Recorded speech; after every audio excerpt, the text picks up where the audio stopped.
friends of the Inner Sanctum. Well, here it is, Tombsday again, and this is your ghost host at the squeaking door. Tonight's story is called The Last Story. It's an original radio play by Christopher Mayle, and our star is Richard Widmark, who plays the role of Tony Muse. We're going to a small Maine coast fishing village, Flounder Cove, where fishing folks go to bed early, to the lullaby of the surf and the buoys offshore. But this night there is a new note added to the lullaby, a discordant note, which for all its strangeness serves only to keep awake the man responsible for it. Anthony Muse, a young newspaper man from the city, is typing furiously, while his bride sleeps in the other room of their fisherman's cottage. Dead fingers cannot type. A dead heart cannot ache. But that's the end of a story that began when my paper sent me here to Flounder Cove to do a story on fishermen. I spent my first morning sizing up the town. About noon, I found myself walking along a rocky bluff away from the village.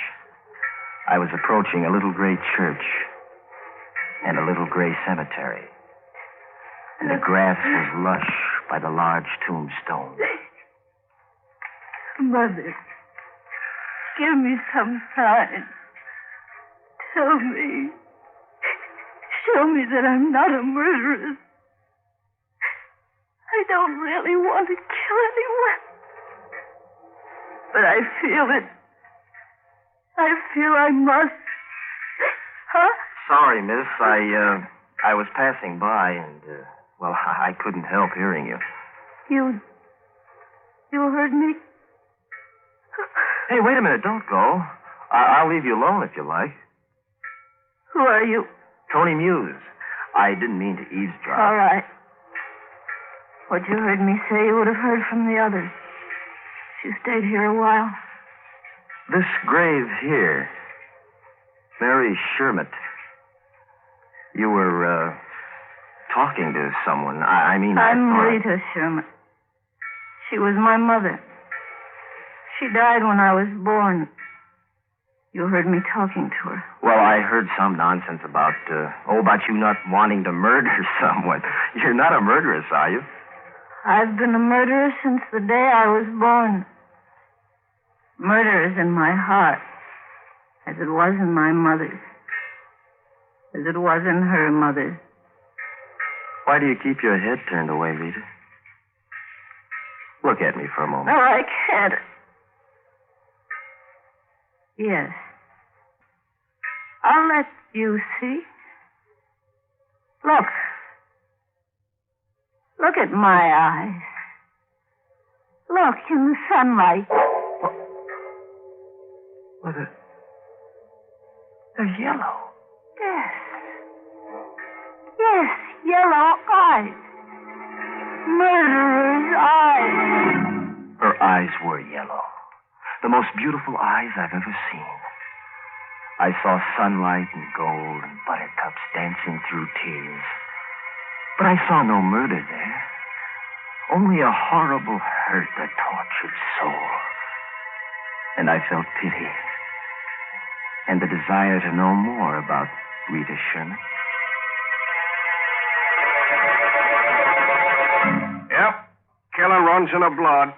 Got yellow eyes, just like a mouse was. They're pretty eyes, though. Yep, right pretty to look at. Mother's was, too. She got a killing fit and drive the knife through a man's heart. Why? No reason.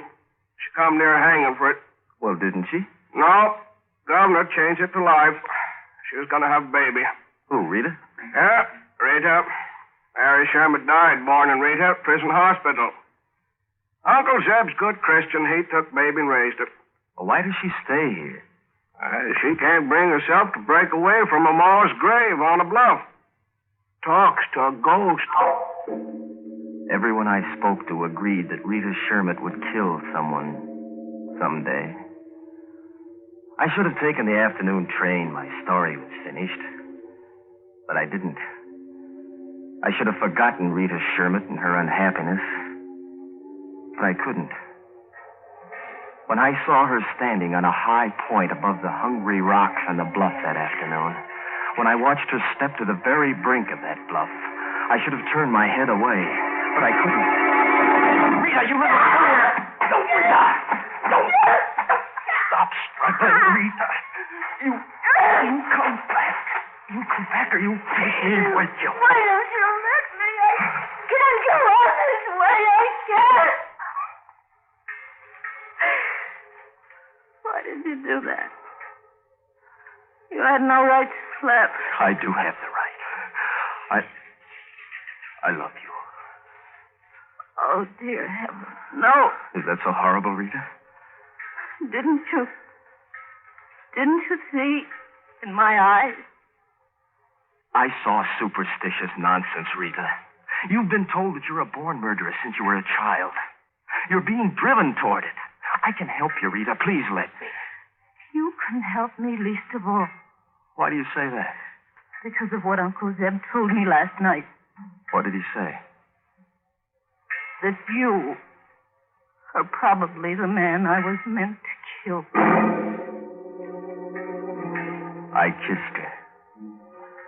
And I found on her lips such a hunger for love and for understanding that I was blinded to the violent forces of nature I was dealing with. Had I known, I might not have called on Uncle Zeb that evening, or heard what I did as I froze to the porch of Rita's waterfront shack. The front door was ajar. Put that down, you she-devil. The money's gone and... No, don't! I pushed the door open and I faced Uncle Zeb. Not a very pretty sight. Pinned to the wall by a long whaler's harpoon through his stomach. He wasn't dead yet. His red-rimmed drunkard's eyes pleaded for relief. But you can't pull a barbed harpoon back through a man. Even I knew that. Who did this, Zeb? Tell me who, quickly. Was it Rita, Zeb? It wasn't Rita, was it? Tell me! Tell me! Not Rita. Not Rita, he'd said. Not Rita. But who had done it? And who would believe that Rita, with her yellow eyes, hadn't done it? Who would believe that now that Uncle Zeb lay in a darkening pool with a stained harpoon coming through his back? Who?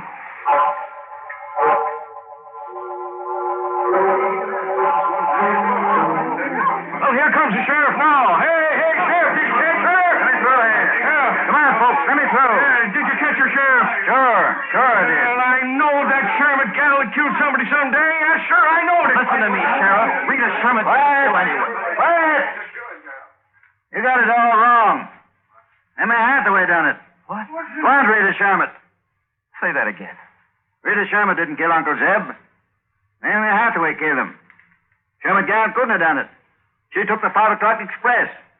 Bought a ticket for New York. I wasted no time leaving Flounder Cove. They promised to flag a through train for me that night. The sheriff came to the station with me, and he filled me in on the story.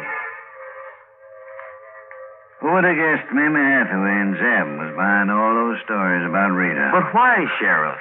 Were they trying to drive the crew crazy? And or worse, they could murder somebody. And they'd have the money all clear. What money? Zeb got $20,000 in cash from Rita's ma while she was in prison to raise a cat on. Zeb thought nobody knew that, so he was going to use the money himself. But Mamie Hathaway knew, huh? Yep. Rita's ma told Mamie just before she died. Mamie told Zeb she knew. So he had to cut her in on the deal. Lovely people. What happened last night? You come into the picture, and Mamie sees the gal's falling for you. She goes to Zeb and wants her share. And they each made a mistake. How, Sheriff? Zeb told Mamie he'd spent all the money. Mamie killed Zeb, thinking sure Rita'd be blamed for it. You see, son, nobody except Cal at the station here knew Rita had left Flounder Cove. Do you know why she left, Sheriff? I reckon I do, son. And I hope you find her. I have to find her, Sheriff. I couldn't very well tell the sheriff why I had to find Rita Sherman. Better than anyone, I knew a girl was just then arriving in New York. A girl who was unstable enough to become a homicidal fiend.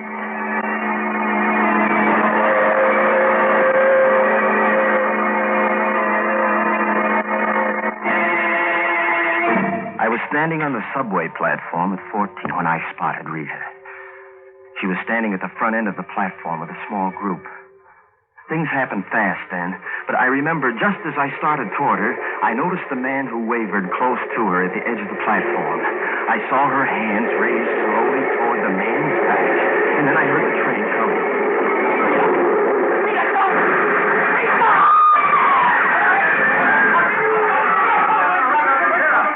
Rita, you poor kid. Tony. Oh, Tony. Did you see? He fell, Rita. Remember, he fell. All right now, everybody. Move along, man. Move along. How did it happen, lady? You were standing close. He was weaving, sort of rocking forward. I saw her go to pull him back, officer. She wasn't quick enough.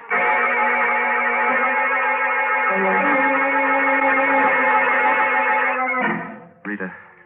Yes. You don't think you pushed the man, do you? I'm not sure. I just saw him leaning, and I raised my hand. I just don't know, Tony. Well, you didn't. I saw you. You were going to pull him back. Now let's talk about us. Darling, you don't know how I've looked for you, but now, baby, I'll never let you go. Oh, Tony. I can't. I can't. Can't what, darling? I can't see you again. It's not that I don't want to, Tony. But Dr. White won't let me. Who's Dr. White? He's a wonderful man. He's curing me, Tony. He's a psychiatrist. He says it would be dangerous for me to see you. For a long time. Dr. White. He became a high, polished wall I couldn't climb between me and the woman I loved. I forced a couple of dates with Rita, but it was always the same story.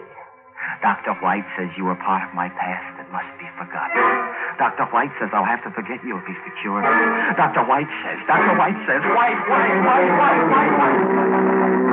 Dr. White will see you now, Mr. Muse. Thanks. Mr. Muse, what can I do for you? Who's paying you for your services, Dr. White? Why, no one. Rita came to me for help. I became interested in her case. Oh? The case or the subject, White?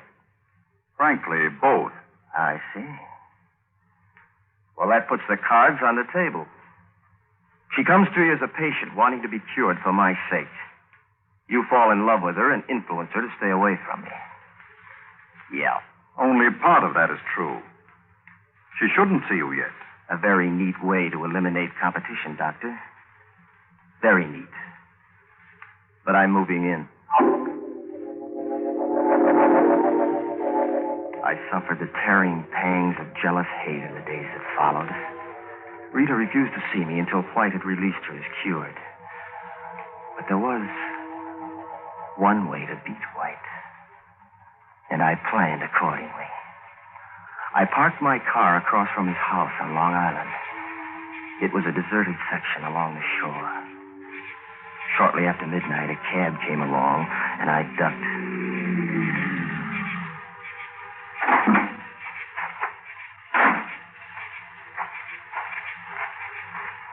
I followed White up the driveway until he heard me.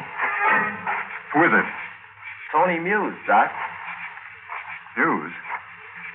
What are you doing here? Let's go inside where it's comfortable. Oh, no, we'll talk right here. Don't let's mess up your driveway, White. This is a gun.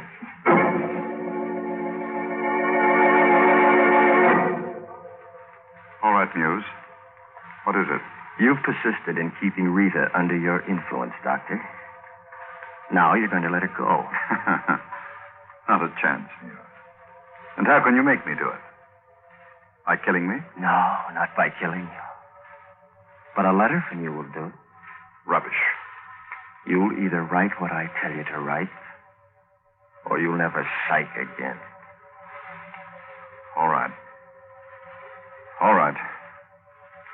Dear Rita, I've been called to the coast for some important and confidential work.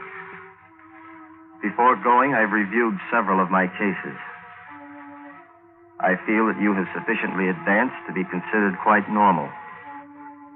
I will check into your progress on my return. Sincerely yours,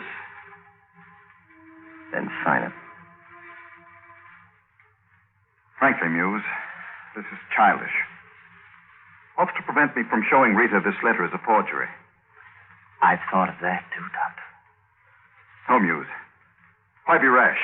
Listen to me. The trouble with you as a psychiatrist, White, is that you never met anyone who wanted something as much as I want Rita Sherman.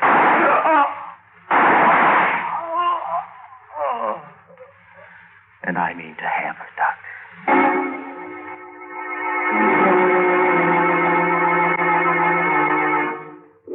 He was light and easy to carry.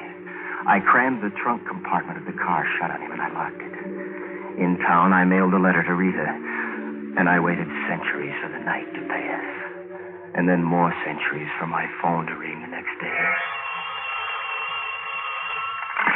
Tony Muse. Tony. Whoa, darling. Is there anything wrong? You're crying, Rita. I know I can't help it, dear. I'm just so happy. I just received a letter from Dr. White. He says... Rita, you don't mean he's released you? Yes.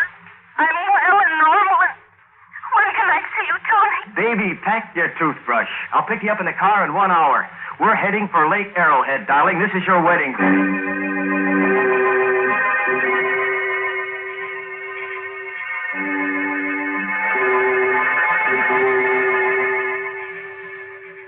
Lake Arrowhead was a beautiful lake, and a deep one. It hadn't been easy to act normally on a trip up, with White's day-old corpse in the car with me. But now I could rid myself of it. Only one ugly task left. Then time and Rita's love would dull these memories. I opened the car trunk, and I found his eyes staring at me. I pulled him out of the car. Now, the rope, the tarpaulin bag I bought, the knife, and the saw. The doctor's saw. I was ready.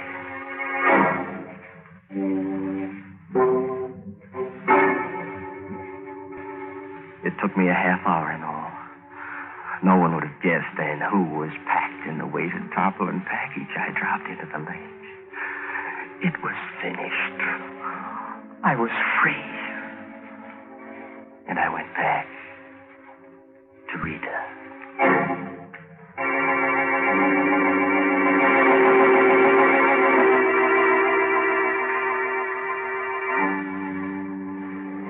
Tonight we reached Flounder Cove. We're spending our honeymoon here. No man ever had more than I did to be happy about with Rita. Rita, my wife. It was an expensive moment. I only realized a short 2 hours ago that the happiness I'd bought was impossible to hold. Rita dozed off peacefully. I'd gone for a smoke and a walk on the moors. When I returned, I paused at our cottage door. There was someone moving about inside.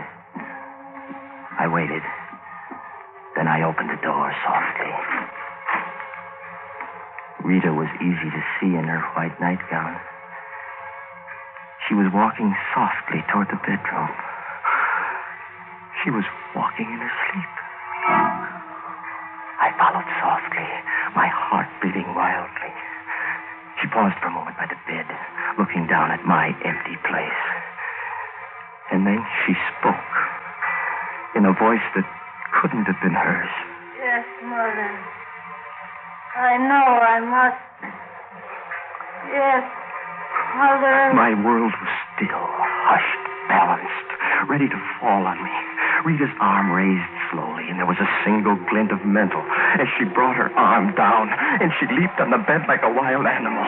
Her arm flailed up, down, up, and down. I saw her get up. I saw the knife buried into the slit mattress. Watched my wife return to her bed. Then came here to write this story. The strange forces of the mind are not to be tampered with, unless it be to resolve their cure for all time. Well, that's the story. All but the ending. And the end of the story must be acted out. Ironic twist, too. The same gun I used on White.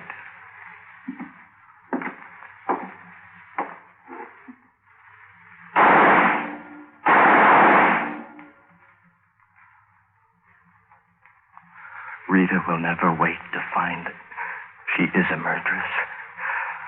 It's far better this way. Happiness was not for either of us.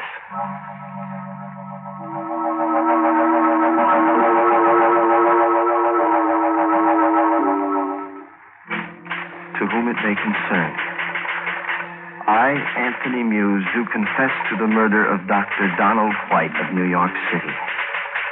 I further confess to the murder of my wife, Rita Sherman Muse, this night.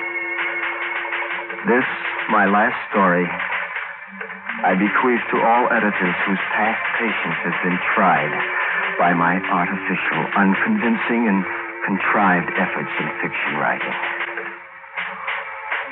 I'm going for a walk on the bluff above the sea.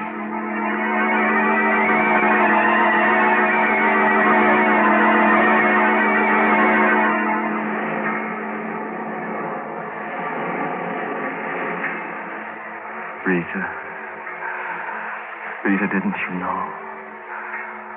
Whom the gods would destroy, they first make men. Rita!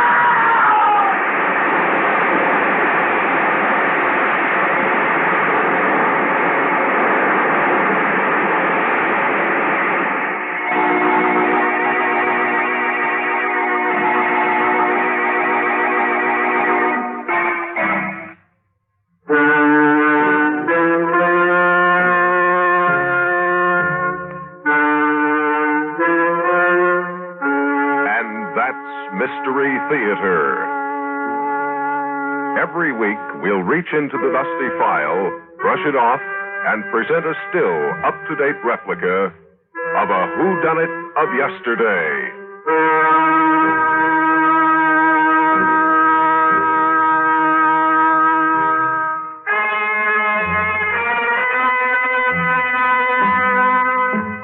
This is the American Forces Radio and Television Service.